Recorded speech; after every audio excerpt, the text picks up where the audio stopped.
जानेवारी 2024ला सकाळी आपण प्रजासत्ताक दिनाच्या झेंडावंदनाचा कार्यक्रम विधानभवनात पार पाडला।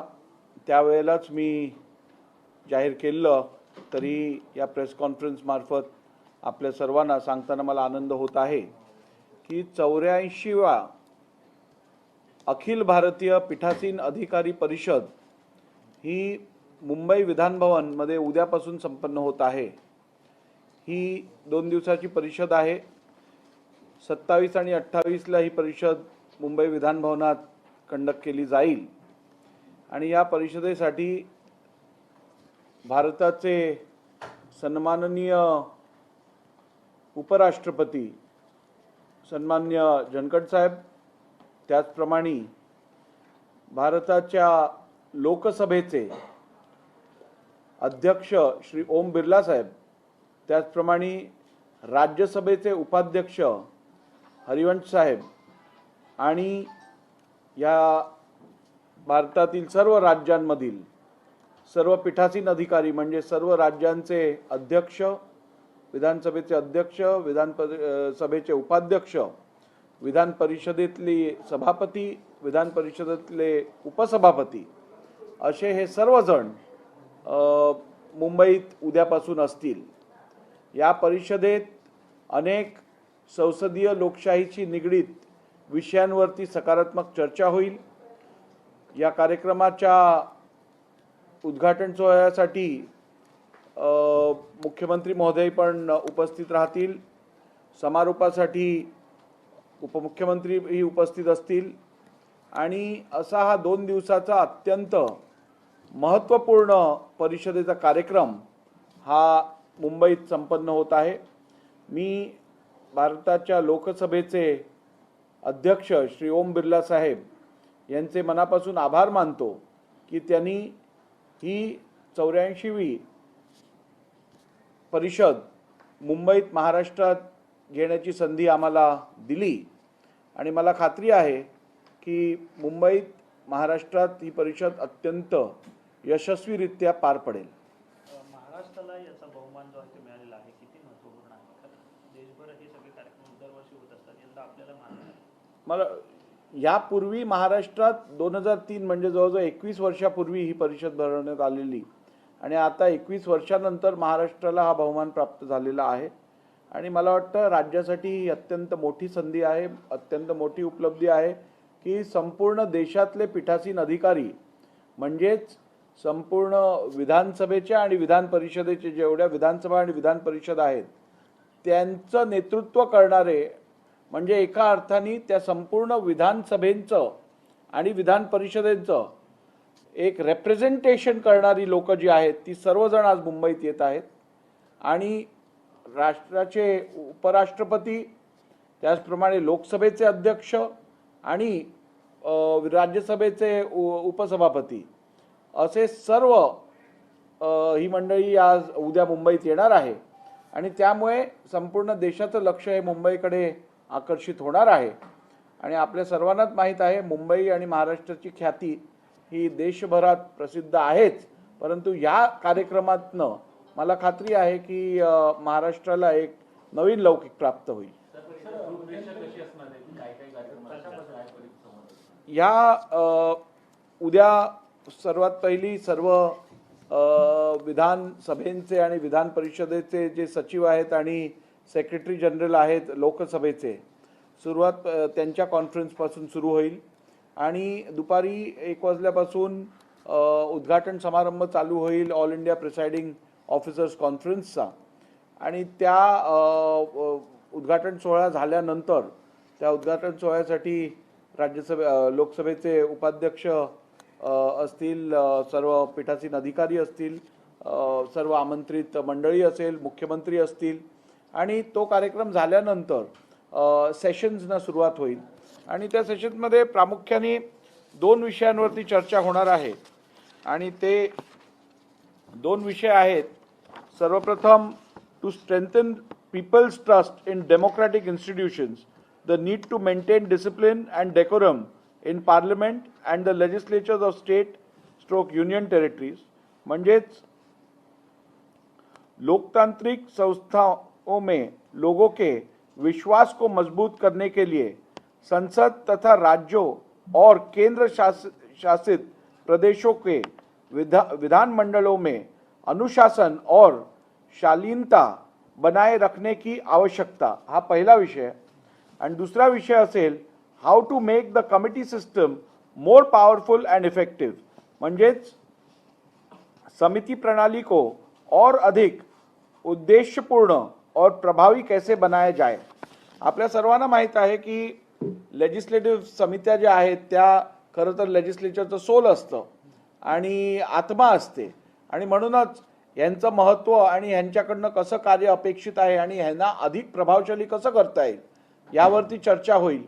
त्याचप्रमाणे लेजिस्लेचर ही या म्हणजेच विधिमंडळ हे या लोकशाहीतलं अत्यंत महत्त्वपूर्ण असं एक अंग आहे आणि याच्यावरती लोकांचा विश्वास अधिक बळकट करण्यासाठी या विधिमंडळ सदस्यांनी कशी वर्तणूक ठेवावं, त्यांनी कसं कार्य विधानसभेत करावं आणि विधानसभेत किंवा पार्लमेंटमध्ये होणारा जो गोंधळ आहे तो कोणत्या कसा काय कंट्रोलमध्ये ठेवून सामान्य माणसाचा विधिमंडळाच्या व्यवस्थेवरती विश्वास अधिक बळकट कसा करावा या संदर्भातही चर्चा होईल.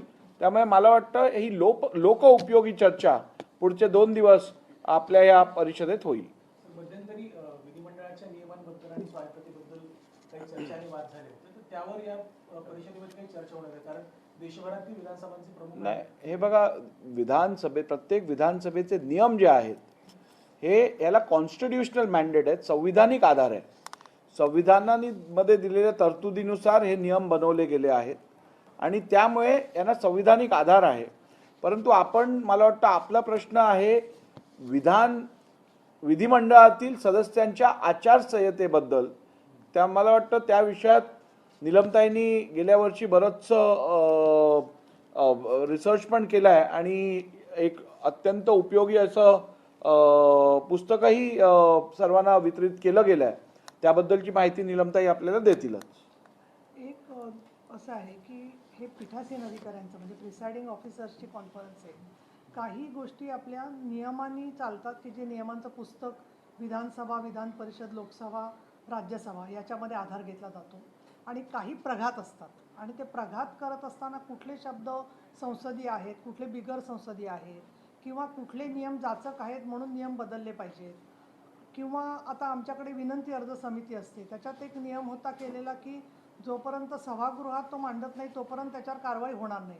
परंतु नुकताच आम्ही तो नियम बदलला आणि त्याच्यात असं केलं की कुठल्याही वेळेला जनतेचा अर्ज आला तर त्याच्यावर कारवाई सुरू होईल आणि विधिमंडळामध्ये पहिल्या येणाऱ्या अधिवेशनात त्याची माहिती सगळ्यांना देण्यात येईल. त्यामुळे लोक कायद्यासाठी नाही आहेत, कायदा लोकांसाठी आहे, हा आपली एक भूमिका असते. दुसरं, सन्माननीय राहुलजी नार्वेकर यांचं मी विशेष अभिनंदन करीन आणि आमच्या विधिमंडळाचे श्री भोळे आणि सगळ्यांचं की अत्यंत कमी वेळात जरी ही परिषद होत असली तरीसुद्धा त्यानिमित्ताने महाराष्ट्रासारख्या एका मोठ्या राज्यामध्ये सगळ्या विधानसभा, विधान परिषदांचे अधिकारी येत आहेत आणि लोकसभेचं सेक्रेटरिएट याचं सगळं नियमन करत असतं. त्यामुळे तुमचा जो मुद्दा आहे की त्याच्यात येणारे इश्यूज काय आहेत, ठराव काय आहेत याचं स्वतः लोकसभेचे अध्यक्ष पाठपुरावा करत असतात. दुसरं, राज्यसभा आणि विधान परिषद यांच्या निवडणुका दर 5 वर्षांनी न होता राज्यसभेची निवडणूकसुद्धा अशी दर 6-6 वर्षांनी त्यांची मुदत बदलते. त्यामुळे या सगळ्याचा पाठपुरावा अतिशय उच्च स्तरावर केला जातो. त्याचबरोबर प्रत्येक राज्याचे लोक जेव्हा भूमिका मांडतात तर त्याच्यात ज्यामध्ये तुम्हाला त्याचं लाईव्ह प्रक्षेपण दिसेल तर त्याच्यात तुम्हाला स्पष्ट होईल की प्रत्येकजण स्वतःचे जे महत्त्वाचे ऐरणीवरचे प्रश्न असतात ते मांडत असतात आणि त्याची सोल्युशन्स शोधण्याच्या दृष्टिकोनातून प्रयत्न असतो. दुसरं, जेव्हा आमदार बोलतात सभागृहात किंवा विधान परिषदेचे किंवा सभेचे किंवा खासदार बोलतात त्यावेळेला अध्यक्ष आणखीन सभापतींना जो विचारविनिमय करायचा असतो त्याला व्यासपीठ देणारं हे एक व्यासपीठ आहे आणि त्या दृष्टिकोनातून लोकसभेने याच्यात जो हस्तक्षेप केलेला असतो किंवा मार्गदर्शन केलेलं असतं त्याचा उपयोग इतर आपल्या राज्यातल्या ज्या स्थानिक स्वराज्य संस्था असतात, आमदार असतात, खासदार असतात त्यांना पण होत असतो. म्हणून त्यांनाही निमंत्रित आपण करत असतो. आणि त्याचबरोबर याला जी मोठी परंपरा आहे त्याच्या अगोदर आपली अधिकाऱ्यांची जे सचिव आहेत सगळे त्यांची कॉन्फरन्ससुद्धा आहे आणि त्याच्यात त्यांचा विषय विधानमंडळ सेवेमध्ये अत्याधुनिक तंत्रज्ञानाचा वापर करणे या विषयावरती ते बोलणार आहेत. तर कुठल्या याच्यामध्ये विधिमंडळामध्ये कुठपर्यंत त्यांची प्रगती झाली आहे, अडचणी काय आहेत. आपलं पण डिजिटलायझेशन अध्यक्ष आणि आपण सगळे मिळून करतो आहे, पण त्याच्यात अत्याधुनिक तंत्रज्ञानाचा वापर करताना आव्हानांचा पण विषय त्याच्यामध्ये चर्चा होईल अशी माझी अपेक्षा आहे. विशेषतः आता आर्टिफिशियल इंटेलिजन्स नंतर डीप फेकसारखं तंत्रज्ञान जर का उद्या आमदारांचंच कोणी जर का करून त्याचा दुरुपयोग सुरू केला तर लक्षवेधी नक्की कोणाचे आहेत हे शोधणारंसुद्धा आपल्याला तंत्रज्ञान विकसित करायला लागेल. आणि या दृष्टीने हा अतिशय चांगला कार्यक्रम आहे. तुमचं सहकार्य कायम आम्हाला असतं, पण न्यूज म्हणजे त्या दोन चौकटीमधलीच न्यूज आपल्याकडून येत असते, तर याची फॉर्मल न्यूज जी आहे त्याला पण तुमचं सहकार्य मिळावं अशी माझी तुम्हाला विनंती आहे. थँक्यू. त्याकडे एक मुद्दा असा होता की करोनाच्या काळामध्ये ज्या पद्धतीनं ऑनलाईन अधिवेशन झालं होतं असा प्रश्न होता, तर या संदर्भात काही चर्चा होणार आहे कारण की आगामी काळात तो सुद्धा मुद्दा महत्त्वाचा आहे. नाही, अगदी बरोबर आहे. आत्ताच आपल्याला सांगितल्याप्रमाणे संसदीय लोकशाही योग्यरित्या कशी चालवता येईल, म्हणजे कुठच्याही प्रकारची अडचण आली तरी लेजिस्लेचर म्हणजे विधिमंडळाचं काम हे ठप्प होणं सामान्य जनतेच्या हितात नाही आहे. त्यामुळे टेक्नॉलॉजीचा आधार घेत ही पूर्ण सिस्टम ही कशी काय लेजिस्लेचरच्या कामात उपयोगी आणता येईल या संदर्भातही चर्चा आहे. आपल्याला सर्वांना माहिती आहे की आता महाराष्ट्र विधिमंडळाचं संपूर्ण कामकाज हे डिजिटलाइज केलं जात आहे. 1937 पासूनचा पूर्ण रेकॉर्ड हा आता एका क्लिकवरती उपलब्ध होईल. सभागृहात आमदार जेव्हा बसतील तेव्हा त्यांच्यासमोर जे युनिट्स आहेत त्याच्यातनं त्यांना 1937 पासूनची सगळी माहिती बसल्या बसल्या मिळेल. भाषणं कोणी केलीत, त्या भाषणांमधले ठळक मुद्दे काय होते, भाषणांची प्रत मिळू शकेल, जे आत्तापर्यंत ॲक्ट्स पास झालेले आहेत, बिलं पास झालेली आहेत त्याची संपूर्ण माहिती मिळेल. त्यानंतर जे प्रथा परंपरेनुसार निर्णय झालेले आहेत त्याची माहिती मिळेल. आणि ही माहिती केवळ विधिमंडळ सदस्यांना नव्हे तर राज्यातल्या सर्व विभागांना पण प्राप्त होऊ शकेल, जेणेकरून अधिवेशनाची तयारी करत असताना किंवा एखादा पॉलिसी डिसिजन घेत असताना एका क्लिकवरती त्या विषयासंदर्भातली सगळी माहिती ही अधिकाऱ्यांना पण प्राप्त होऊ शकेल. त्याचप्रमाणे लायब्ररी जी आपली आहे ती पण आपण डिजिटलाइज करतोय पूर्णपणे.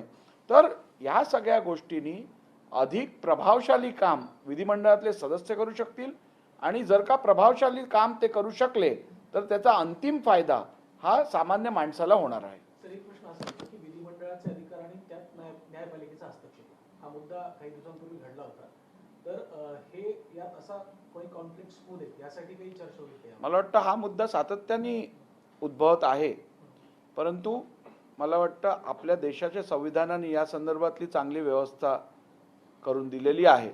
आपल्या सर्वांना माहिती आहे संविधानात 3 अंगांना रेकग्नाइज केलं गेलं आहे. संविधानिक अंग ज्यांना म्हणता येईल, कॉन्स्टिट्युशनल ऑर्गन्स म्हणजेच आपलं विधिमंडळ म्हणजेच लेजिस्लेचर, न्यायमंडळ म्हणजे ज्युडिशरी आणि कार्यकारी मंडळ म्हणजे एक्झिक्युटिव्ह.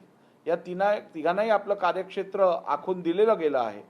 आणि निश्चितपणे ज्या वेळेला तिघांनाही समान अधिकार दिला जातो आणि कोणाचाही इतरावर सुप्रिटेंडन्स नाही आहे असा आदेश संविधानात असतो, त्यावेळेला कधी कधी ज्युडिशरी आणि लेजिस्लेचर असेल किंवा फेडरल स्ट्रक्चरमध्ये केंद्राचे कायदे आणि राज्याचे कायदे असतील किंवा संविधानात अभिप्रेत असलेली कारवाई हे तिन्ही अंग करतील. आणि या देशात तरी कुठच्याही प्रकारचं कॉन्फ्रंटेशन या तिन्ही अंगांमध्ये आपल्याला टोकाचं गेलेलं यापूर्वीही दिसलं नाही आहे आणि यापुढेही दिसणार नाही.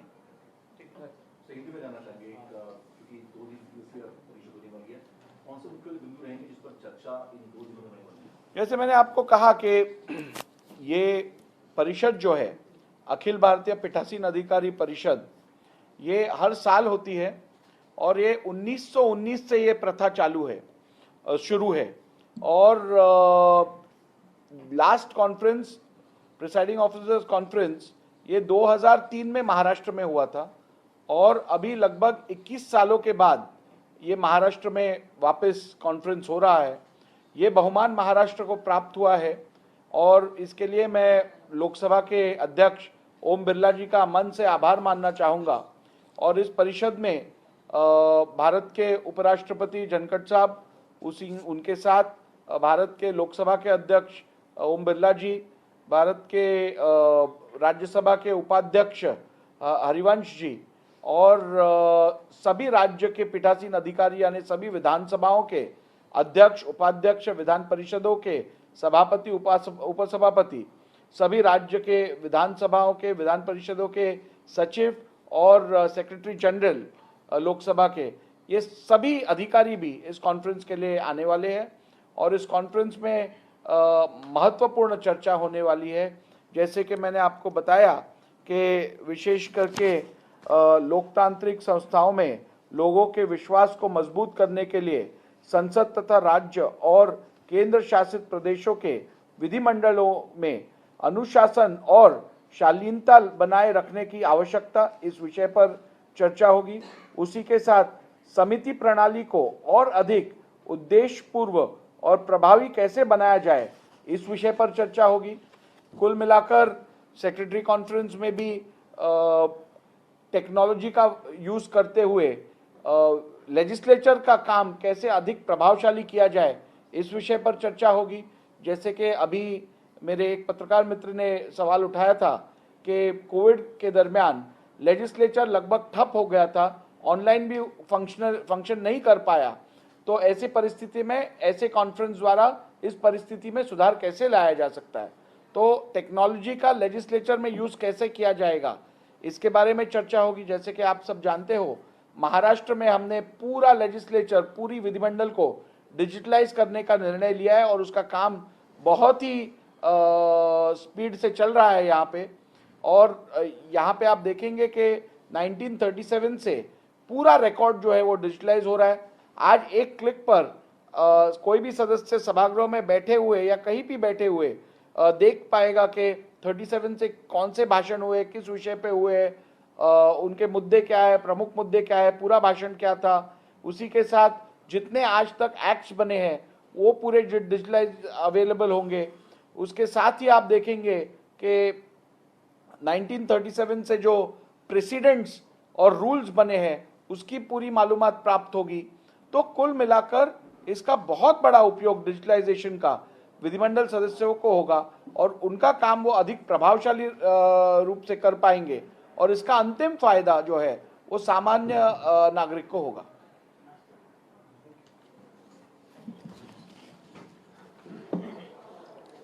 काय? और 28 तारीख को कॉन्फ्रेंस खत्म होने के बाद लोकसभा के आदरणीय अध्यक्ष ओम बिरला जी एक प्रेस कॉन्फ्रेंस लेंगे जिसकी मालूमात आपको दी जाएगी।